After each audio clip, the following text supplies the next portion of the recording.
लूका की इंजील के पहले बाब की 32वीं आयत में फरिश्ता मरियम से कहता है कि यीशु बुजुर्ग होगा। ये यीशु मसीह की रास्तबाज जिंदगी से मुतालिक है। उसका नाम यीशु उसकी मौत की निशानदही करता है और उसकी सिफ्त बुजुर्ग उसकी रास्तबाज जिंदगी की अकास है। लफ्ज बुजुर्ग उसकी गैर मामूली जिंदगी को पेश करता है। बुजुर्गी यीशु को अता नहीं की गई, बल्कि ये उसकी जात का हिस्सा थी। उसकी बुजुर्गी की कोई इंतहा नहीं थी और यहाँ ये नहीं लिखा कि वो खुदा की नजर में बुजुर्ग होगा, बल्कि ये लिखा है कि वो बुजुर्ग होगा। अगर हम यूहन्ना की इंजील के 12वें बाब की 41वीं आयत को देखें तो हम इसको बेहतर तौर पर समझ पाएंगे। 41वीं आयत में लिखा है, यसाया ने ये बातें इसलिए कहीं कि उसने उसका जलाल देखा। फिर यसाया की किताब के 9वें बाब की 6ठी और 7वीं आयत में लिखा है, इसलिए हमारे लिए एक लड़का तवल्लद हुआ और हमको एक बेटा बख्शा गया और सल्तनत उसके कंधे पर होगी और उसका नाम अजीब, मुशीर, खुदाए कादिर, अब्दियत का बाप और सलामती का शहजादा होगा।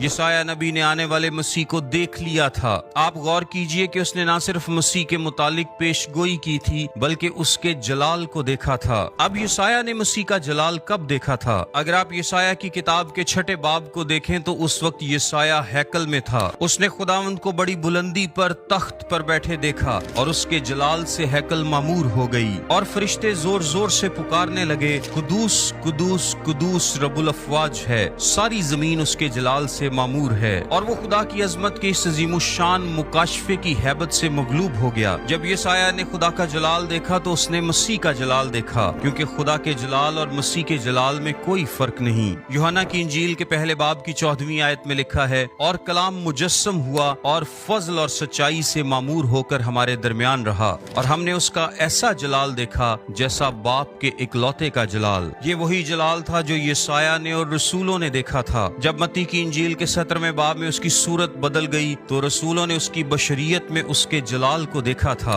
और वो उसकी ताब ना ला सके और जमीन पर गिर गए। अब खुदा का जलाल क्या है? खुदा का जलाल दरअसल उसके औसाफ का इजहार है। खुरूज की किताब में जब मूसा ने खुदा को देखने की ख्वाहिश का इजहार किया था तो खुदा ने कहा था, मैं अपना जलाल तुझे दिखाऊंगा। फिर खुदा ने मूसा को अपना रहम, अपनी मोहब्बत और अपनी भलाई दिखाई। खुदा का जलाल उसके औसाफ का इजहार है। इसीलिए मसीह से मुतालिक ये कहा गया, लिखा है, और कलाम मुजस्सम हुआ और फजल और सच्चाई से मामूर होकर हमारे दरमियान रहा और हमने उसका ऐसा जलाल देखा जैसा बाप के इकलौते का जलाल। जब फरिश्ता 32वीं आयत में कहता है कि यीशु बुजुर्ग होगा तो इसका मतलब ये है कि यीशु खुदा के औसाफ को जाहिर करेगा, यानी आप उसकी कामिल रास्तबाज जिंदगी के वसीले से उसके औसाफ जाहिर होते हुए देखेंगे। आपको खुदा नजर आएगा। वो खुदा की तरह काम करेगा, वो खुदा ही की तरह अमल